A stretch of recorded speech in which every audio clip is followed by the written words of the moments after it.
Welcome to The Family Business, a podcast about football and life from the perspective of a coach and his daughter. I'm Stephanie Turner, and I'm here with my dad, Norv Turner. Today's guest is a man who changed what a quarterback could look like, play like, and represent. He's a Heisman winner, an NFL MVP, a cultural force, and one of the most electric athletes to ever step foot on a football field. But beyond the highlights, he's a thinker, a creator, and someone who's never been afraid to show the world exactly who he is. Cam Newton joins us today. Hey, Cam. How are you? We're good. How are you? Oh, my goodness. I appreciate you guys for this opportunity. I think we've been trying to chase each other down for the last, 2 months? Couple months, I know. Thanks for taking my texts and committing right? to doing it. And I had to take out this shirt that I had in my memorabilia, my dad's teams, my brother's teams. I try to keep a little something from each one. And this is a shirt. The story behind the shirt is you had these made, right? When you guys were in Carolina together. Yeah. And so Coach Norv is a legend, and I fell in love with who he was when I rewatched the documentary of, the Dallas Cowboys.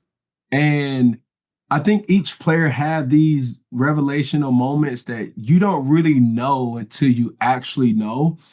And when you see what Coach Norv have been up against, always being around great players with the Michael Irvins, with, the Troy Aikmans, and then having a lot of success in San Diego, when you start to see how he coached and his strategies behind him coaching and his methodologies, it makes even more sense now. And I will be the person to say I didn't appreciate like I should have, because he's a legend. You know what I'm saying? And it was always a moment to you did something good. Pardon me. You did something good when you just hear, "Oh yeah, baby!" Like, and we would always tease him, and I would like to say I was a part of a team that probably kept him young.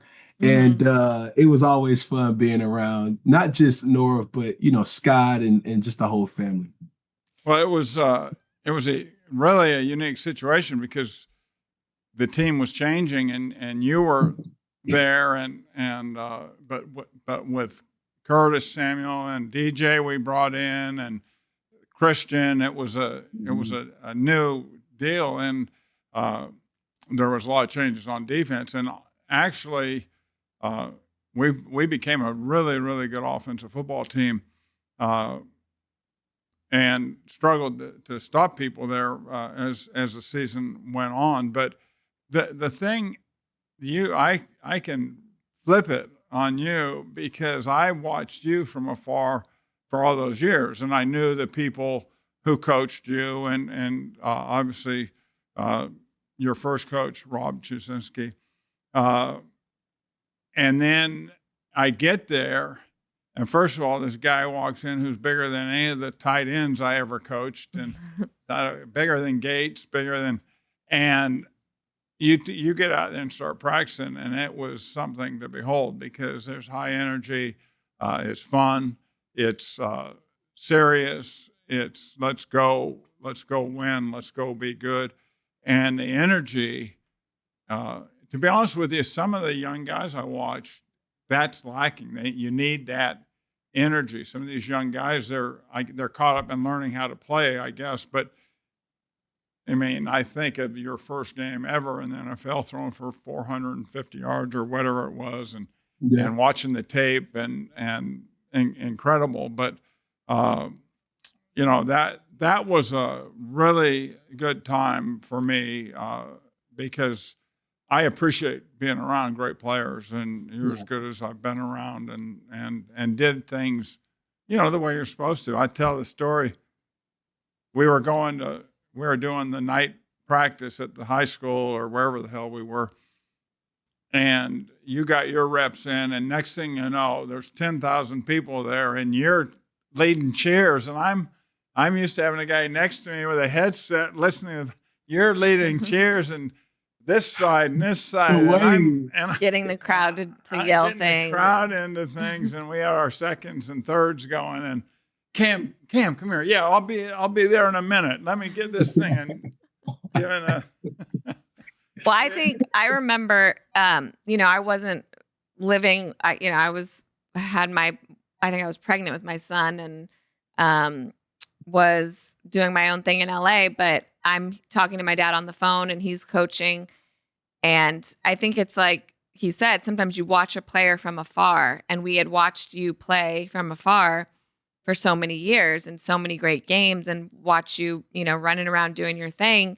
And then you think you have an idea of who a player is. And then when he got there to coach you, and I remember talking to my dad on the phone and him just saying, like, he's a really good player, and how many different things you were so good at, because I think maybe you didn't get the credit you deserved for how good of an all-around quarterback you were. Not just, he can run around from a guy or, create a play, whatever. But just what a great passer, all of those things, right? Yeah. It starts for me always with quarterbacks. It always starts, Cam, with vision. You've heard me talking about it. And your ability to see what was happening. Right. The entire field. I mean, and there's details and specifics, but the ability to, after a play, and a lot of guys can't do this, come back after a play and tell exactly what happened. What happened? Right. This linebacker, the safety was here, the tight end probably should have pushed out a little wider. I mean, just awareness of knowing the game, and that was impressive. We were just laughing and talking. Philip Rivers going back at 44 years old. Man, what? When I seen that, I said, golly. So early in the morning, I'm walking down the hall, and Philip would always get in early and watch him do his lift and then watch tape like you did. And he goes, Norv, come on in here. You gotta watch this. And it was when Chud was coaching you, and it's a play that you ran. We ran. It was a high 7, and you got pushed out of the pocket and moved to the right, and the play got extended further than it should have, and you just launched one and hit your guy in the corner of the end zone, and the ball traveled like 78 yards in the air. I don't know if you remember the play. I don't even know who it was against. And Philip goes, look at this. This is incredible. And I go, do you think we should put that one in? And he said, yeah, but I might have to hit a relay man halfway down, about 40 yards down the field. I hit a relay guy and let him finish the throw. But the things you were able to do, it was appreciated throughout the league. And, Steph talked about it. I mean, Heisman Trophy, MVP, all the things you accomplished, they mean a lot to everybody. But the experience of being there with you, to me, it was awesome. And the guys, I've talked to Chud, I've talked to Coach Shula, that it's the same things over and over and over again. And it's nice to be appreciated.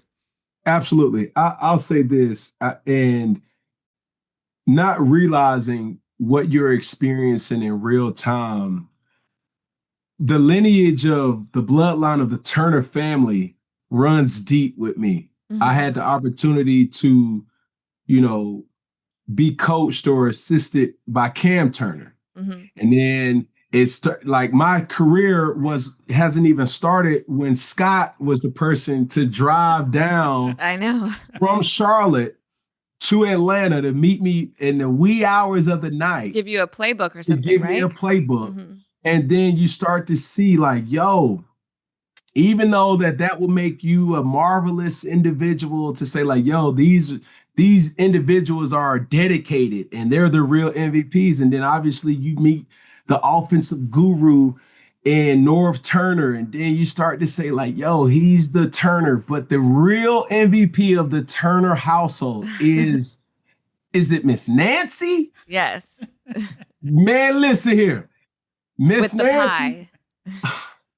I'm gonna tell y'all, whoever sees this, there's been moments in everybody's lives where you have the opportunity to hey, you got to taste this. Hey, you got to taste this. Hey, it's the best that you've ever tasted. And here I am. I'm like, all right, out of respect, I'll taste a piece of the apple pie. This particular Thanksgiving, Miss Nancy came and she made multiple pies. Mm-hmm. And right after practice, everybody was gashing a piece of the pie. And boom, here I come. And I'm looking at Coach Norv. I'm like, oh, this the pie? All right, cool, boom. I bit into the apple pie. And ever since I did, I only did this interview just so I can get the recipe to the pie. And I'm saying to myself, I'm like, yo, y'all got to try this pie because this pie is I'm not even a pie guy. I'm a cake guy. But what I was exposed to that specific Thanksgiving is not a reason why Norv is not 300 pounds and just Scott. It's just like, oh my God. But all that to say, I've always had, great coaches to impact my career. And oftentimes say this, I appreciate Norv for not trying to change me because it's different. Hey, what's Cam like? High energy, yeah. And those type of moments where I always challenge coaches, especially Coach Rivera, to just allow me to be me. There's multiple ways to skin a cat. And if anybody had the resume to want to change, it was Norv Turner. He's coached, Hall of Famers and soon to be a Phillip Rivers, the Troy Aikmans, and so many different quarterbacks. And for me, how is this going to work? Or somebody would say like, how is Cam and Norv, the originator of just chunk plays and things like that, is just did it. And I was always challenging my coaches, including Coach Norv, to just make me the best version of myself. And he guaranteed that he was going to have those receivers running, and they sure was running for me. They were running. There was a clip last year, DJ Moore, they asked him if there was a coach who, he remembered a guy who impacted him. He goes, man, when I got to Charlotte and I got to Carolina and Norv told me run. Well, I think he said that you would say, you're not running fast enough. And he goes, I'm running as fast as I can. He goes, then why do you speed up when you get close to the ball? Yeah. You got to run that fast the whole time. And he was like, in the press conference said that he always remembered that and it pushed him. But DJ was a unique talent because he was so smooth when he ran. You never really knew how fast DJ was. I don't even think he knows how fast he actually is because he just glides when he's running. We had, a guy like C-Mac, and he always played fast, and Kirko, always played fast. But DJ was a different individual because, in and out of his breaks, he was a natural runner with the football, and his skill set was contingent upon how hard he was coached. So when he did come to Carolina, we knew he was a dynamic player. And, coaches like Norv really stayed on him to get the best from him. And that's what we all wanted, to have happen. No different than what he expected from him is what he expected from me as well, too. The thing that I had to unteach myself was, when we were running these drive and dagger combinations, he was like, babe, just hit the drag. If you could get just as many yards, just hitting the drag, then, layering the ball,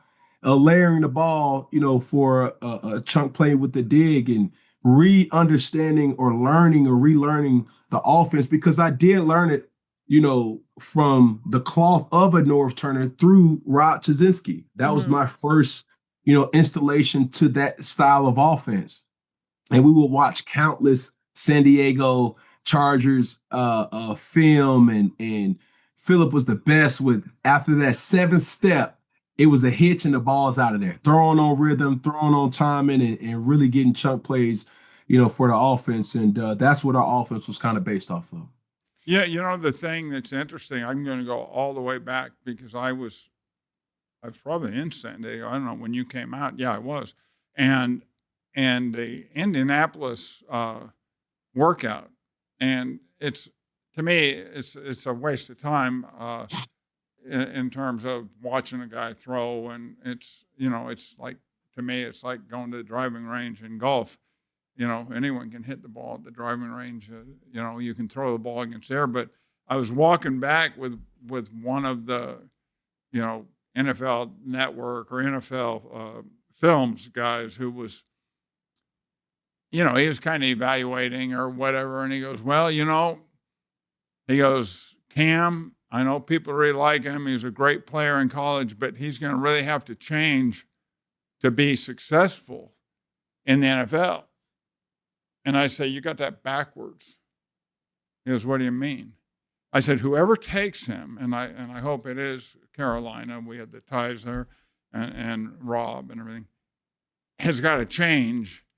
And Rob Shazinski went to your school and studied the things you did. And they've got to change and do the things that Cam does best, and then grow in other areas. And I give you great credit for continuing to do those things, but Chud did a nice job of putting it all together and giving you bits and pieces of the passing game, because you weren't Phillip Rivers, you were Cam Newton.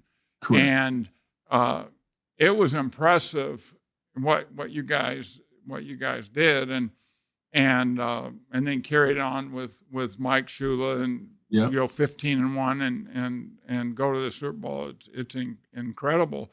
The thing just one last thing. The thing I hadn't had, and I can think of countless ones. One, I think it was 3rd and 8. We're playing Seattle, and you go back, and they're man, and they all turn their backs.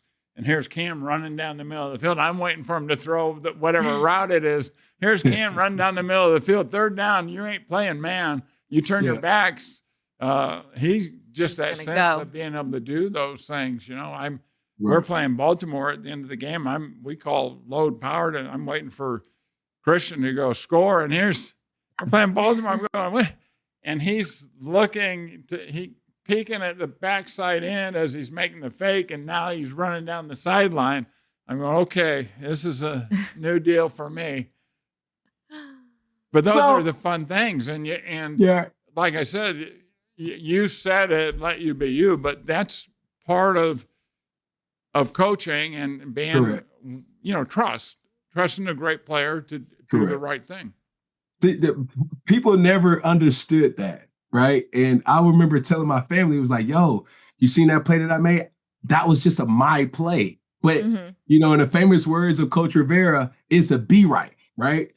If you decide to do that, you have to be right. And more times than not, I was right. And it was one of those things that I didn't want to overcoach or over explain certain things that I saw. It's like, yo, it's 4th and 1. Everybody's biting down to try to stop the run. And I'm like, yo, why ram our heads into a inch in a cloud of dust when you could just pull it and it just be me versus another person that I can get multiple yards after? It could end up being a chunk play. But the point that I wanted to make that you said, Coach, every great coach has that in them, is allowing players to be themselves. And when I first got into the NFL, you were extremely right with I had to teach my methodology of the read options and the zone reads and the RPOs to Coach Rob Chazinski. And he did not just oversaturate RPOs, but we were the first to bring the RPOs to the NFL.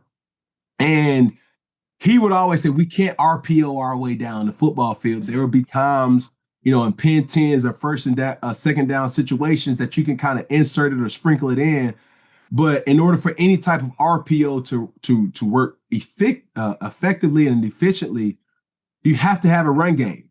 And every year that I was in Carolina, we had a dynamic run game. You would have Jonathan Stewart, D'Angelo Williams, Christian McCaffrey, and myself, amongst others, that I found myself multiple times in meeting rooms and in boardrooms just going over what I actually see that was completely new in the NFL at that specific point in time. And now you see the Jaden Daniels, you see the Jalen Hurts, you see, the RPO kind of taking, the NFL by storm, but it was just a different person to read. We always seen the zone read with the quarterback reading the defensive end, but then you would have a trap that would read a D tackle. Well, the RPO is no different. You're just reading secondary players sometimes and even a linebacker, but it's always processing from the quarterback position that hasn't been in that or hasn't been asked to do up until that point. And you really were the pioneer for some of the things that so many of these offenses are doing right now. Yeah. There's no question. And the thing that has happened throughout the NFL, I coached in 35 years. The other side starts seeing it, and they're going to give you different looks. They're working. Correct. And what it does, if you're effective in an area, like obviously you were, they only have so much time. So now they're spending time on zone read or spending time on RPOs. Well, now they're not spending as much time on linebacker drops. They're not spending as much time on formation recognition. They're worrying about, okay, the end's going to take the back. The linebacker's got to scrape over the top and get cam. The tack. All the different things that happen with it. So it is. It's very effective. I think I see some of the teams, and I wish they were tying it in, having the balance of tying it in with if you're doing both, and that was what was good for me when I got there. We could throw the ball up the field. You could throw the ball up the field. We had playmakers on the outside, so we could vary what we did and pick and choose, what we wanted to do and when we wanted to do it. But it really does. I watched Philly in the Monday night game against the Chargers, and they just really struggled to run the ball, and they're not giving Saquon any relief. It's just piled up in there. And obviously Christian had an unbelievable year while you were playing with him, and it's incredible. They got so many things to look at. Right. They can't just take Christian, because Christian led the league in runs over 40 yards that year. I mean, it was unbelievable how many times. Can I ask you a question, Coach? Let's take a dynamic in Philadelphia right now, and with the first-time play caller in Kevin Patullo. You've been in the league as long as you have been in the league, and a lot of expertise, so to speak, in play calling. What would you say is a right time for a coach to have full control over game planning, play selection, and strategies in the actual game? When did you feel like you got it? Was it year 1? Was it year 10 that you can properly say, okay, I got a hang of what it's like being an offensive play caller in the NFL? It's a process. And first of all, that's the way my mind always worked. I go all the way back college, and I had great coaches in college. John Robinson was the offensive guy before anyone knew who he was. And I think you're preparing, just like you preparing as you played all through. You're preparing yourself to do it. And then, I was at USC, and I ended up being a coordinator for a couple of years, and you get your feet wet. But being in with the Rams and being around Ernie Zampese, and the one thing I learned about Ernie, learned from being around Ernie is don't wait. You know exactly what I'm talking about. Yeah. Don't wait. If you like these plays, if you like this thing, don't sit around and wait till the third or fourth quarter to see if you want to call it. You got to go. And you got to be aggressive. And the only thing that I would tell any young guy, and I've told many of them this, it's still about players more than it is about plays. You got to find a way to get the ball to your best players. And then you got to, like we were talking about DJ, you got to teach them, this is the way you run this route. And you got to get reps with the quarterback and with DJ and with Curtis. And here's the things we're good at. Now let's incorporate them. Now you can call them anytime you want. It's just, that's the beauty. There's when Rob Ryan came to the Raiders and he had all the scouting reports and he had Belichick's scouting report on me when I was in Dallas, then I was in San Diego, whatever, different places. And it said, he treats every down he treats like first down. So you can't get a bead on what's happening. So you just but it's not so much the situation as, hey, we're good at this. And you got really good at throwing those deep ends and the digs and all the things, the bomb sevens to Curtis, all the different things. Yeah. And then so you got to have something to hang your hat on. I tell any young play caller, make sure you got the 4 playmakers on your team. You got put their number down and write down the plays you want to call for them. Correct. Make sure you get those called in the game, because those are the plays that you're best at. It's frustrating, like when I see a team like Philadelphia struggle. Mm-hmm. And when you have star power like a Saquon, you have a Jalen Hurts who is a competent quarterback who is, a great talent. Then you have Devontae Smith and AJ, and to see a Goddard, a tight end who's well and capable of attacking the defense too. And then it's like something ain't adding up, because you got other teams that may not have the same talent, lesser talent, but they're executing, at a different rate. I got one more question too for you, and I'm gonna take it to college with Coach Cignetti in Indiana. You being a former head coach and really impacting the game how you definitely did. Coach Cignetti in Indiana doesn't have any 5-star or 4-star recruits on paper. And when you say it is about the players, but when you have an elite player that is not necessarily a coachable kind of individual, and you probably had your fair share of individuals that you knew was extremely talented, but how do you plan to, or when you see a dynamic that's happened in Indiana, what is that to say about the Ohio States? What is that to say about the Georgias or the Alabamas, or even a team like a Clemson that does not necessarily really rock the socks of the fans from the signing day perspective because they got a bunch of 2- and 3-star individuals, but they still are the number one team in the nation, if that makes sense. Yeah, I think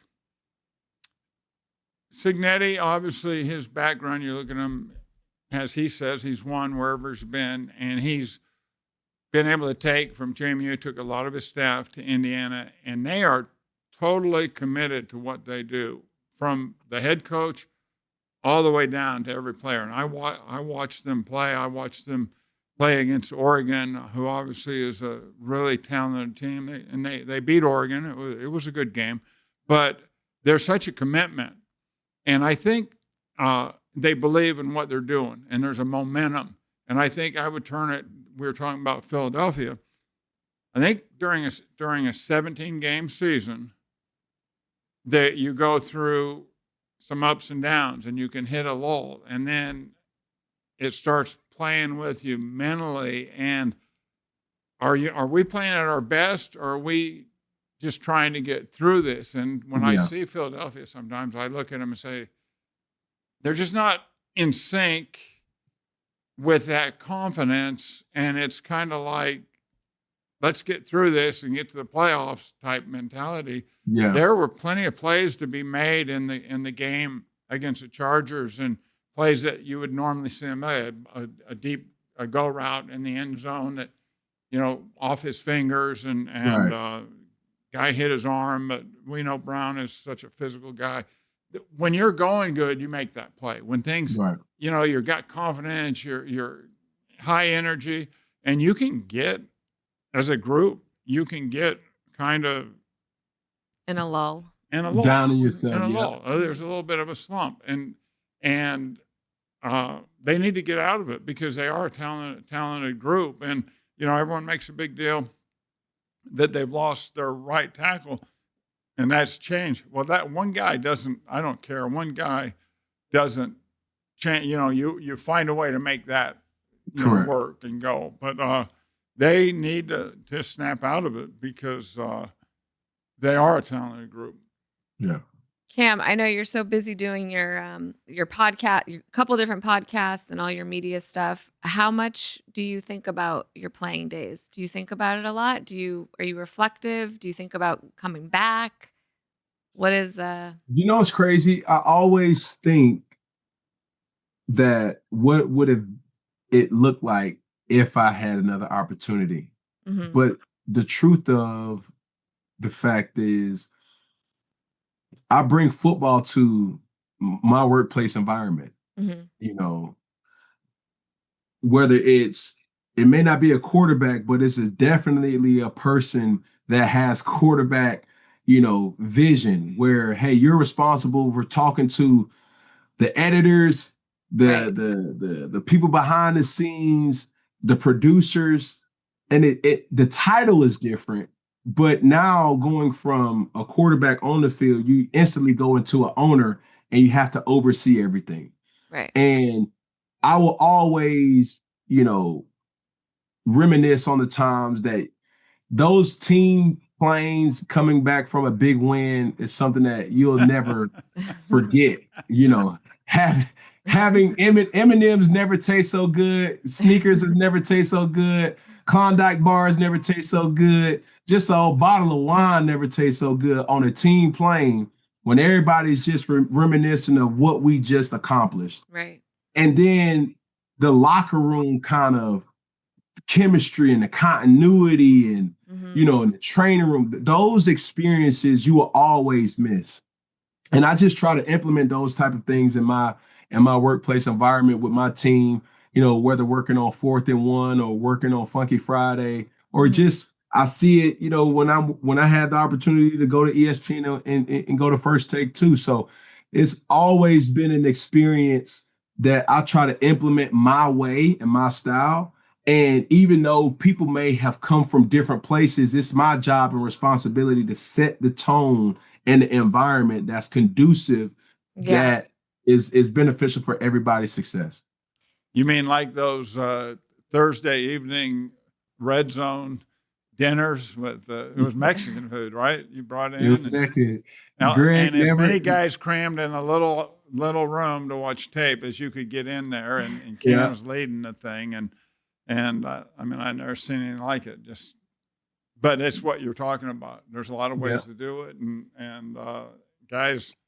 But believe me, those guys were appreciative of getting a meal and watching some tape. And We called it Fellowship Thursdays, where each and every group, whether linebackers, they fellowship with linebackers, DBs fellowship with DBs, or a whole defensive unit, offensive line had their thing, and the quarterbacks, we were big on Mexican and making tacos, and we would lure everybody in just to eat.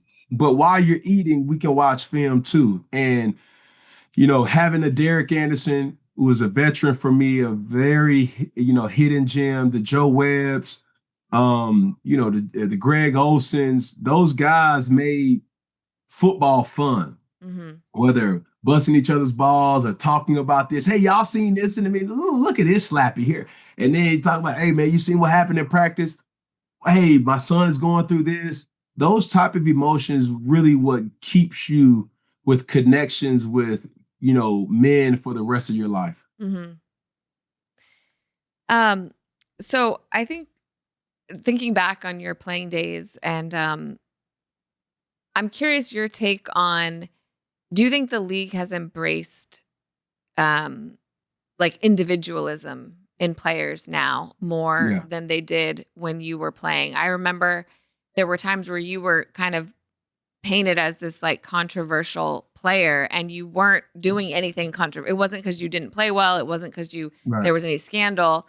But I think you were kind of this pioneer for being your own person in the league and playing like Cam Newton, playing Yeah. like yourself. Do you think the league has changed around that? I think I'm not going to take full responsibility in that. I just would be the You could say person. credit. I'll take my fair credit, but even with cleats, even with just expressing yourself through fashion, and a lot of people would always challenge, like, oh man, he's always doing and wearing those silly outfits and those silly hats. But I just wanted to be the example that, hey, even though we're a football player, there's other things that we're interested in. And if I have an opportunity to express myself through fashion, express myself through cleats, express myself through the joy of just having 2 periods where we can listen to Beyonce, Adele, Future, Lenny Kravitz, it didn't matter. I just wanted to bring the joy to the field because it is extremely stressful, being in the NFL, contrary to what people believe. If you do not succeed as a coach, you're going to get fired. If you do not succeed as a player, you're going to, get deleted from that roster, and they're going to insert somebody else that can. The greatest statistic in all of sports is wins and losses. No matter how many passing yards you have, how many rushing yards, how many touchdowns, did you win or did you lose? That is determining factors of if a coach or a player is hired. And when that does not happen, it can become such a toll, and it'll affect Thanksgiving, it'll affect Christmas, it'll affect so many different things, especially a whole off season, knowing that you're on a hot seat as a player or a coach. So any opportunity that I had to kind of bring a lighter approach, to the game, I was willing to do. And obviously, you were very effective with it. It can be, as Steph said, it can be misinterpreted, but the people who are there with it, it's not misinterpreted. I think they understand and appreciated you for it. Your guys. You talk about Greg Olson. You talk about C-Mac. I mean, those guys, they're your guys, and like I said, Christian would love to have you hand the ball up to him because there's guys on both sides waiting for you to keep it and run, and he's running down the middle of the field because they can't go. They've got a responsibility. I'm gonna flip it a little bit because I did see you on the pregame. It was in Brazil, right? Yeah. You were outstanding, and you're very natural with it, as I'd expect you to be. And then I know you're doing the stuff on ESPN and all that, and you're like you should be. You express your opinions, and whether people accept it or not. But it's fun to watch you because, just like you said, they're letting you be you, and you're really natural with what you're doing. Right. I think anytime you have an opportunity to showcase who you really are, you got to maximize it. And there's been a lot of narratives about Cam Newton. There's been a lot of narratives about who I am and who I'm supposed to be. But above all, I'm going to be me. And with that, it's going to come with a lot of flack and pushback. But I was always challenged with the idea that it's better for Cam to act like Cam than for Cam to act like somebody else. And with having children and, giving back your time to the younger, athletes, and you tell them, it's like, yo, don't get so caught up into the brand more so than being uniquely yourself. There's a difference. And everybody gets so enamored by, oh, I got to do this because of this NIL deal, or I want to do that. Well, it really comes down to, is that who you really are? And you will win more people over by being authentically yourself. And that's what happened when I got to Carolina. There was a lot of like, how is he? Is he really this high energy? Everybody knew I was not a morning person. I would get in and I would shake my head and nod my head, but around about 10:30, I'd kind of get myself going and I'll learn different tactics and techniques being around a guy like DA who was extremely a morning person. He would drink his, cold brew coffee and, go through meetings, and Scott would always bring the theatrics to the meeting room and have special effects about the scouting reports. And, that kind of get me going. And I was like, okay, all right. So by the time we practice around like 1:00, I was ready to rock and roll. And it's easy for everybody or for a person to get excited for the games. But could you do it on a day-to-day basis in practice, in meeting rooms? Are you alert? Because the unfortunate truth, you do get a lot of blame when things are going wrong, but you get too much praise when things are going right, being a quarterback. So you have to be able to compartmentalize those type of things, and bringing your own spiel never hurts anybody. So tell us exact. So you have 4th and 1. Yep. Which we love the clips. We follow, we watch the podcast. You have another podcast, Funky Friday. So I'm busy these days. 4th and 1, that's a weekly sports show where it has kept me relevant. I have Funky Friday, which is a cultural show. It's kind of a sit down talk with where I highlight guests and have a sit down aesthetic. I have First Take and ESPN where I show up twice a week. I have BET 106 in Sports, which is another sports show, cultural show. And, through it all, this is where content is now. Right. And some would say, oh, Cam, you made for this, but it's still a work. It's still a work in progress. And it's still something that you got to get up and take serious, because the truth is how we digest content is different. This family affair, that I'm on right now, it used to look like a radio show 10 years ago. It would look like a magazine article. It would look like a newspaper article. Well, no matter what it is, whether it's family business or Funky Friday or anything else, you still have to curate your own audience and have interesting takes that they cannot get anywhere else. So we're seeing, no matter if it's ESPN or Netflix or just talk radio in your car, people are still winning that have built their trusted community of fans within their own right of content. Yeah, I think it's, that's the reason we wanted to do this, is because I work in TV and film, I write, I direct, and at TV and film projects, scripted projects. But I think there's so much curiosity about football, about the business of football and the life of football. And I think there's limited knowledge, really. Fans watch the game, but and they do a good job of telling some of these stories. But I think when you've been in it, when you've grown up in it the way that I did, when you've lived it like you did, my dad's career, like, we have a lot of insight and we have a lot of interesting sort of memories and stories. And we kind of wanted a place to share that from a family kind of perspective. And bring people like you, like people that we had the opportunity to be around and work with, and for a short period of time, but that had a big impact, on our lives. The reality is the one thing that I said, well, with us doing this, it's kind of, we're documenting our lives a little bit, because the people we've been with, and Steffi's been along for the ride the whole 40 years she's been alive. We have pictures of her 2 years old at her birthday party at training camp. Ram training camp.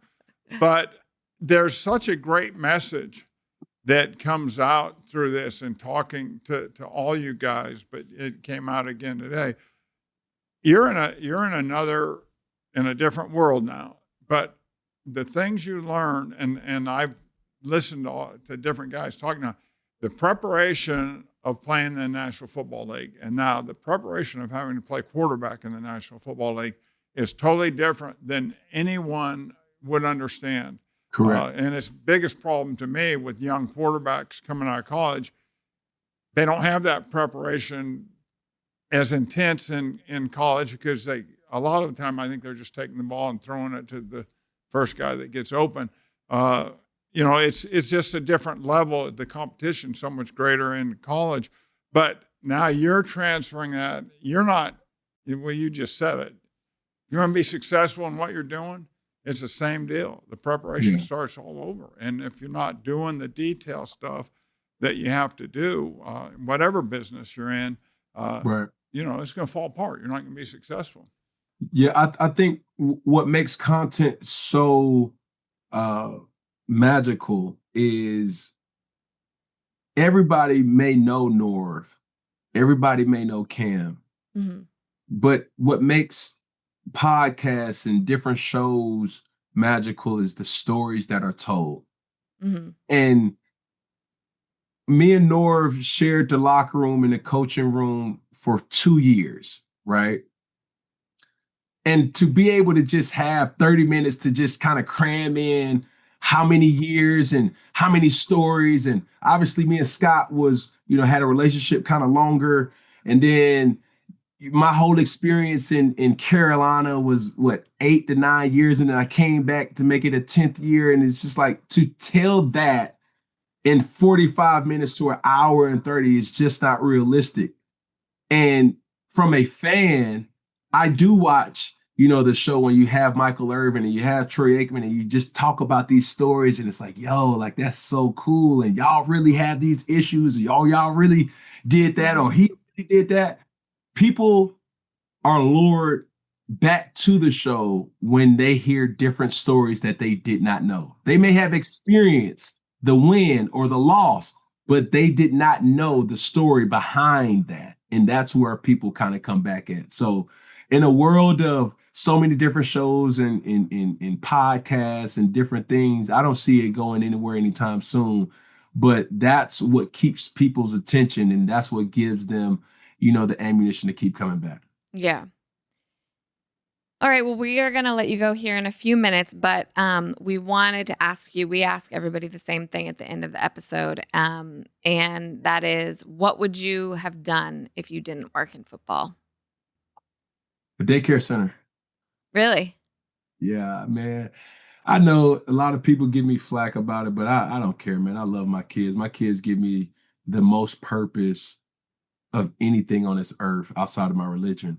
And when you give back as much as I do without the idea of the want to get recognition from it, when you see children who are fortunate and less fortunate to kind of give them an opportunity to, make a difference or to be the adult that they look at to say, hey, I want to be this particular person, not because of the money. It's because this person believes in me and he looks cool and I can't let that person down.